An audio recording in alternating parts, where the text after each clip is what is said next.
Sahabat Bentara, kita berjumpa lagi dengan kurator bercerita.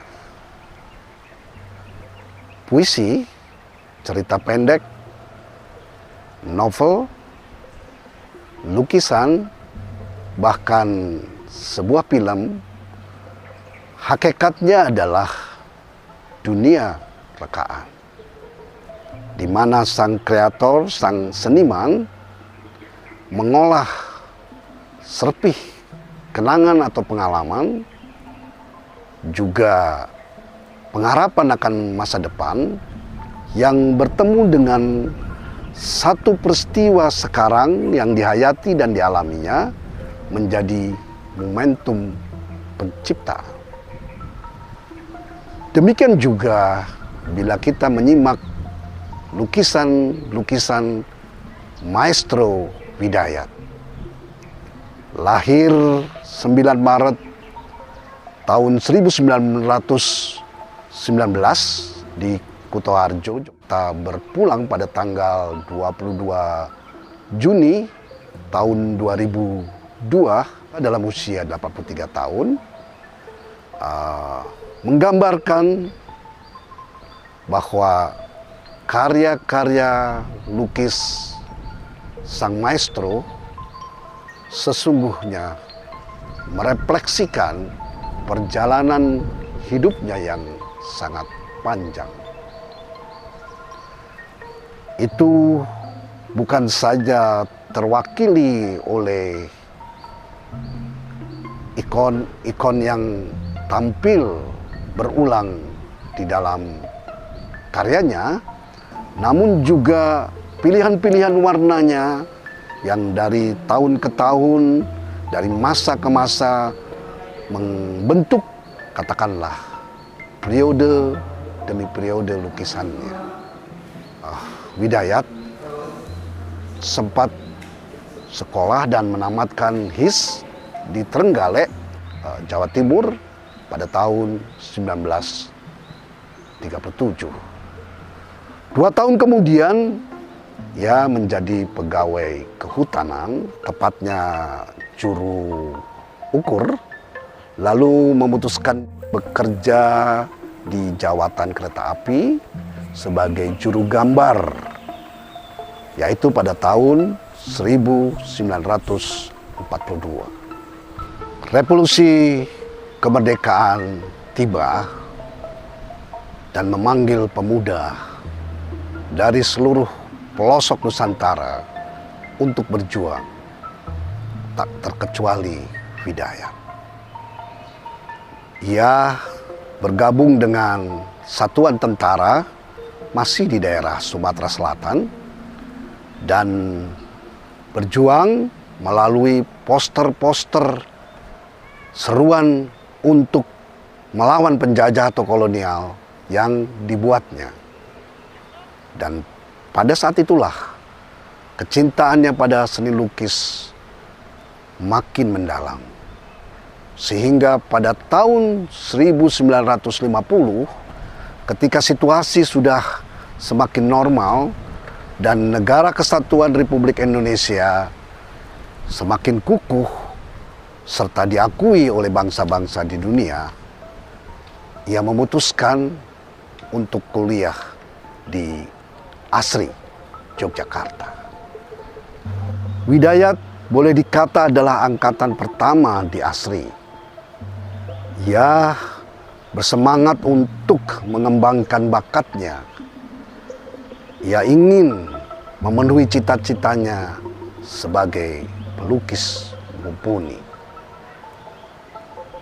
Karenanya, bersama teman-temannya, ia mendirikan organisasi pelukis, yakni PIM, Pelukis Indonesia Muda, pada tahun 1960 bersama teman satu angkatannya di ASRI, G. Sidarta, Sayoga, Suhendra, dan Mutihadi. Karena kesungguhan dan totalitasnya sebagai pelukis serta semangatnya yang tinggi untuk belajar, pada tahun 1962 ia mendapat tugas belajar ke Jepang, dan kesempatan itu diraihnya untuk memperoleh pengetahuan yang mendalam tentang pertamanan, ikebana, seni keramik, serta seni grafis.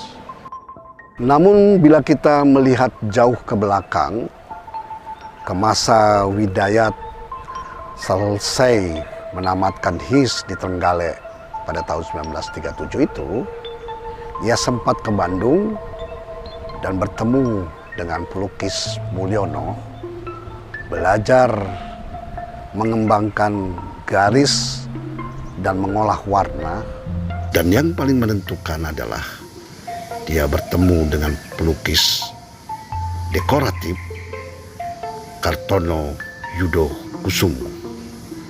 Pertemuan ini mendorongnya untuk bukan hanya mencintai seni lukis sebagai semata pencapaian estetik, melainkan juga satu kehadiran diri yang menjadi bagian dari penghayatannya pada hidup. Karya-karya Widayat, seniman lintas zaman ini, bukan hanya ratusan, tapi mencapai ribuan.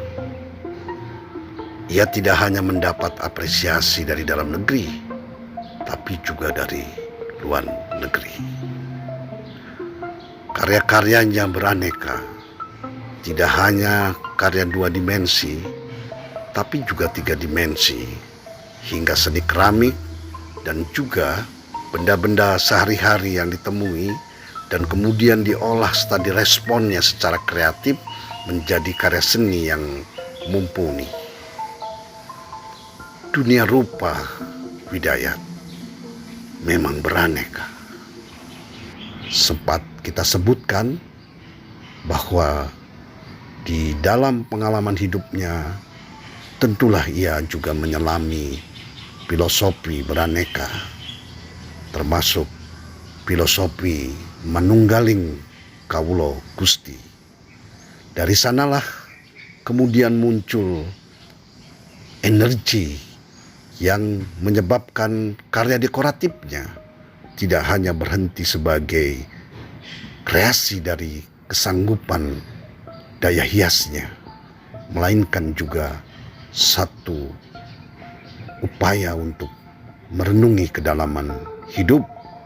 Maka tak berlebihan bila pengamat seni rupa menyebut karya-karyanya itu sebagai dekora magis, sesuatu yang sesungguhnya melampaui dunia yang kasat mata.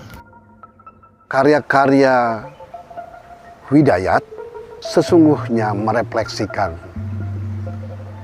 satu keselarasan hidup antara sang diri dan sang semesta, antara kreator dan sumber ilham penciptaan yang terus mengada.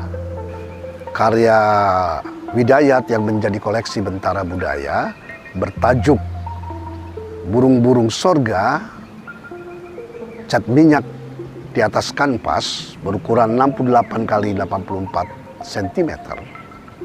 Terasa benar satu kematangan, bukan semata di dalam pencapaian stilistik, namun juga olah tematik sekaligus kedalaman estetik. Bagaimana burung-burung sorga itu hadir bersama pohonan dengan warna-warna pilihan yang kelam dan menegaskan satu dunia yang bukan kasat mata, tapi menggambarkan satu dunia batin sang pelukis.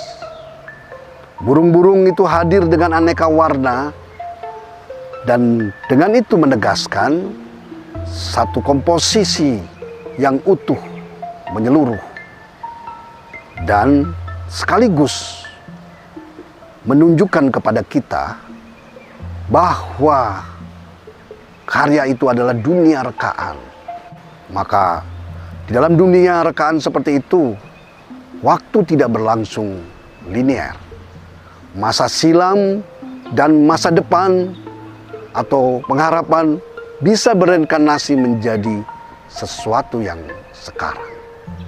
Dan karya yang berhasil, karya yang disebut masterpiece akan dapat dihikmati dan diapresiasi oleh kalangan luas justru karena kesanggupannya, kemampuannya menghadirkan sebuah dunia yang utuh menjadi dengan waktu yang bersifat kronometrik. Sehingga setiap orang yang menyaksikan lukisan atau membaca puisi, membaca novel, menonton film, seakan-akan mengalami kejadian yang walaupun digambarkan sebagai peristiwa masa lalu, sebagai kejadian yang bisa dihayati seketika dan saat ini juga. Itulah karya-karya yang immortal. Karya Maestro Widayat adalah karya yang immortal. Sebagai penghormatan atas dedikasi dan pencapaian karya seninya,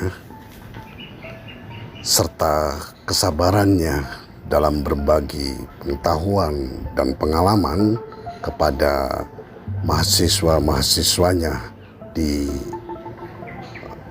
ASRI yang kemudian menjadi ISI Yogyakarta, diselenggarakanlah pameran 100 tahun Widayat di Bentara Budaya Yogyakarta pada bulan Oktober tahun 2019.